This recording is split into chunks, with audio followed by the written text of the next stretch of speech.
The 2026 Aston Martin Vanquish performs as good as it looks, and the new Vanquish looks incredible. Aston Martin entered a new era starting in 2001 with the V12 Vanquish flagship. Here, we see a first-gen 2006 model. 2 generations and 24 years later, the Vanquish is more elegant and muscular while remaining immediately familiar. Aston Martin's history ping-pongs between comedy and tragedy. Financially, it's been an unending series of near-death experiences. It's gone bankrupt 7 times. There have been some racing successes, but never enough consistent wins, upon which to build an overwhelming legend. A lot of Aston Martins have been beautiful, and yet too many of them have been burdened with archaic and compromised parts and pieces. The company's best-known customer is a fictional government employee, and yet it survives. It may even be on the verge of thriving. Here's the third Aston Martin Vanquish. It's a robust, confident 824 HP, 2-seat, rear-drive GT thrumming with the life-affirming vibrance of a twin-turbocharged V1 to heart. There's no racing pretense here. No absurd wings, oversized spoilers, or too low-hanging splitters. There's no hybrid system, mild or otherwise. Someday there may be an electric Aston. Not today. There are a few superfluous flourishes in the styling, but they only accent the pure and provocative shape that defines the car. It looks exactly like what it is. And what it is awesome. The basic chassis building blocks of the Vanquish are the same ones used in the V8-powered DB12 and Vantage models. But the wheelbase is stretched over 3 inches forward of the firewall compared with the DB12 to accommodate a longer engine. The additional length isn't much, but it's apparent in the Vanquish's imperious bearing and unapologetic grandeur. This is the Alpha Aston, the incarnation of what an Aston should and can be. So the structure isn't anything radical. That's not the point. What matters is the engine. It's an internal combustion cathedral of velocity. Press the start button, and the computers take a moment to verify that all systems are go. Then the starter motor whirs, fuel and air combust, and the engine bumps to life, settling into a low alto idle. Once that sound emerges, the rest of the Vanquish seems inconsequential. The carbon fiber interior trim doesn't matter. The finely stitched leather hides on the seats may as well be threadbare polyblend blankets. And the 2 10.3-inch display screens could be playing Looney Tunes on a loop. The engine is everything. This latest evolution of Aston's V12 has been thoroughly revised from the block up. With its short 69.7 mm stroke, it's an engine that builds revs quickly and symphonically. The total displacement is only 5.2 liters. And the small turbos quickly and effectively overstuff that displacement. So the peak 738 pounds-ft of torque is available at 2,500 revolutions per minute, with plenty produced just past idle, and that torque production remains consistent up to 5,000 revolutions per minute. The power output roughly matches that of the naturally aspirated 6.5-liter V12 used in Ferraris. 12 cilindri. This is Heady Company. Supporting the engine is the familiar ZF8 Speed. It's a conventional torque converter automatic that, in one form or another, is employed in so many vehicles, Ram pickups to Rolls-Royces. Although Aston uses it in a transaxle configuration, mounted to the rear axle to optimize weight distribution. It's not exotic, but the ZF is a known quantity that shifts confidently when left alone and quickly responds to triggers from the paddles behind the steering wheel. Running onto 175 35ths are to one front and 325 30ths are to one rear Pirelli P0 PZ for tires. The Vanquish launches to 60 miles per hour in 3.1 seconds and wallops the quarter mile in 11.0 seconds with a 134 mph trap speed. This is all accomplished using the Vanquish's launch control system, which allows those big rear tires to spin a bit before biting into the surface. If those numbers seem tame next to times from all-wheel drive and all-electric redonkulous competitors, so be it. But keep in mind that the PZ for version of the P0 is a relatively easygoing tire compared with near-race rubber like the P0 Trofeo, or they don't hook up like drag slicks. But that lack of radical construction brings compensating virtues with it. On most surfaces, the PZ for S are quiet and produce a compliant ride. Like many performance tires, they're louder on aggregate tarmac, but hardly obnoxious. The Vanquish is built to swallow continents, not clip the latest apex. So giving up some ultimate adhesion in exchange for comfort is fine. Beyond that, the Vanquish's initial turn into corners is confident, with outstanding driver communication.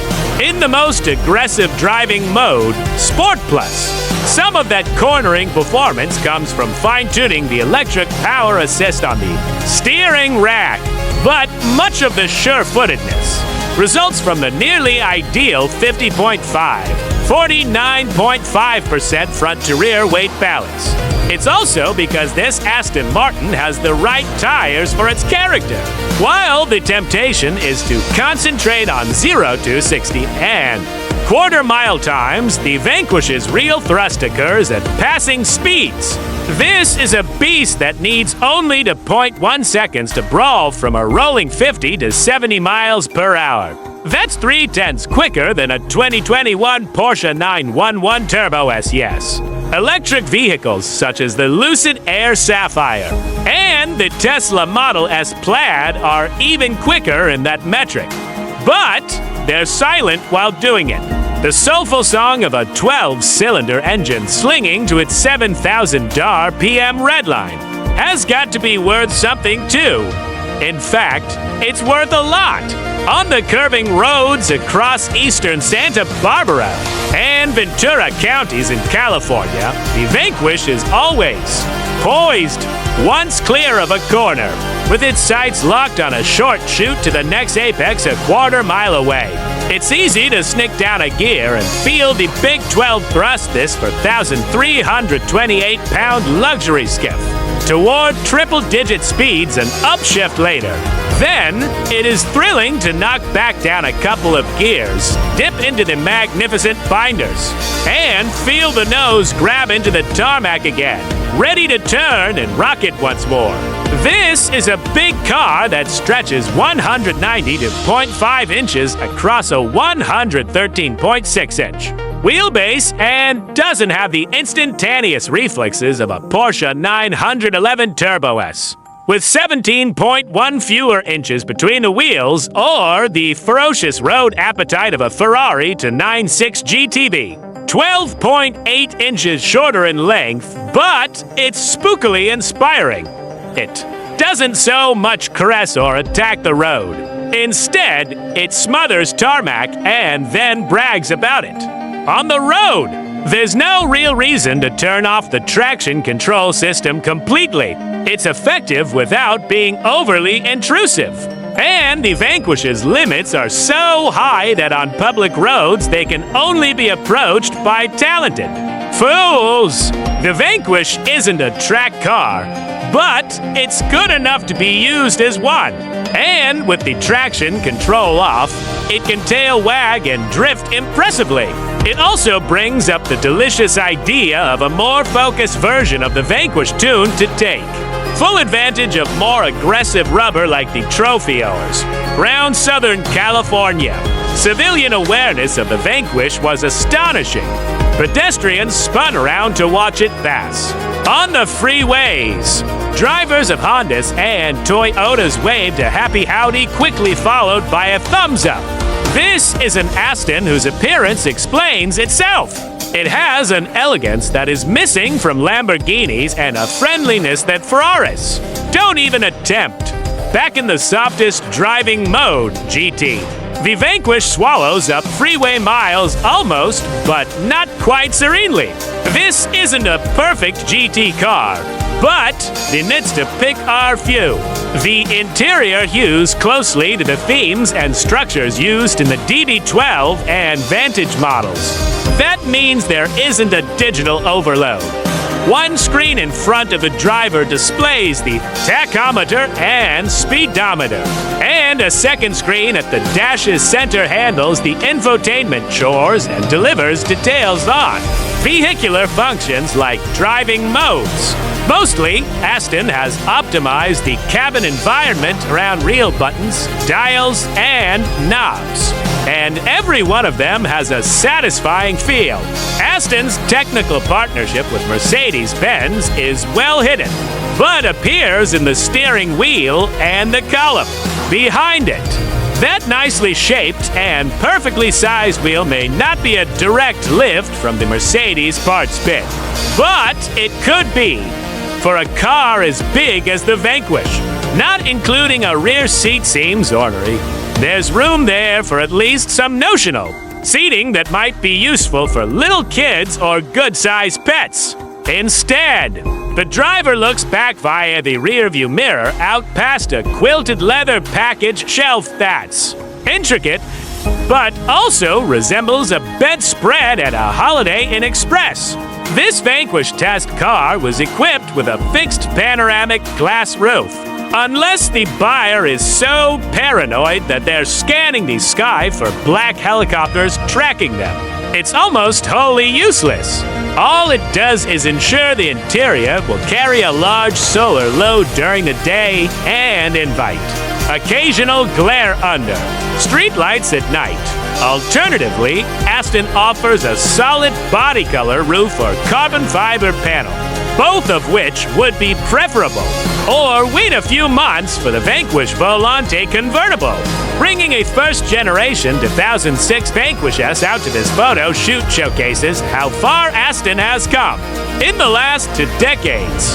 That Ian Callum designed Vanquish with its muscular shoulders and 520 HP naturally aspirated 5.9-liter V12 still has charisma to spare and a great snarl, but to 2025 eyes. So much of the car seems cobbled together from bits and pieces of lesser Ford products. It doesn't feel cohesive.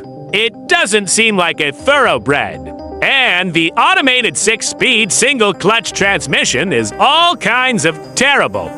That a newer car is better than its predecessor isn't surprising. But this new Vanquish represents something beyond mere product evolution. This is a machine that takes on its Italian and German rivals without aping them. It feels very British, and always the better for it. Plus, it will go to 114 miles per hour, its maker says. Alas, road and track has yet to test that top speed claim. Feels like an easy reach, though not now, of course. This isn't a cheap car. The base price was stated at $130,000 before the current tariff mayhem ensued.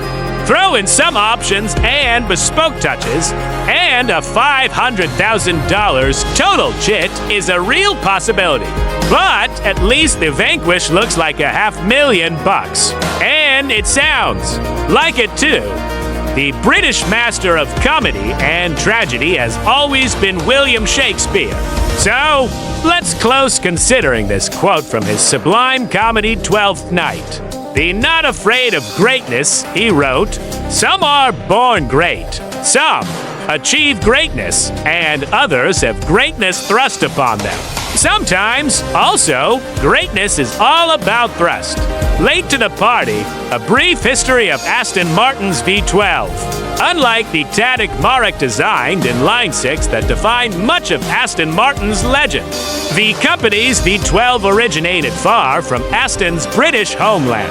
The engine was designed and engineered in Michigan during the 90s, making Aston one of the most recent luxury brands to enter the 12-cylinder era. After taking control of Aston Martin starting in 1987, Ford greenlit the DB7. The coupe and convertible GT were based on a canceled Jaguar proposal and powered by a supercharged Jag inline 6. But it was obvious Aston would need a grander power plant to live up to its new owner's aspiration for the brand. Ford had already been working on several putative V12 projects at the time, although none of these influenced the Aston engine. Inspiration instead came from the humble Duratec V6 that was in development, and on which Porsche had done some early work.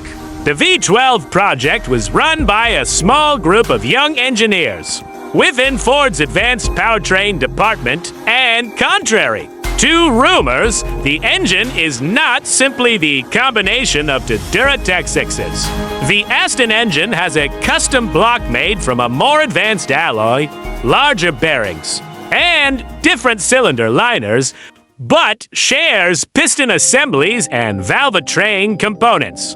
The first car to get the spiffy new 5.9-liter V12 was the 2000 DB7 Vanquish.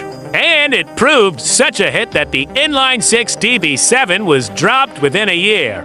At its debut, the V12 made for 114 horsepower and 398 pounds FT. But it was soon clear that plenty of scope had been left to improve those numbers.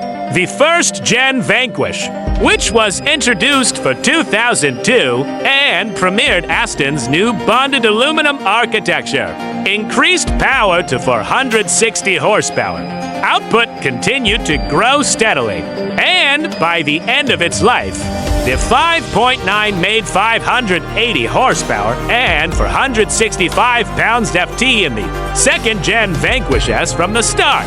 The V12 had also been designed for motorsport even though Aston had no racing program when the project began. The prophecy came true with the DBR9 race car, which took back-to-back GT1 class wins at the 24 Hours of Le Mans in 2007 and 2008.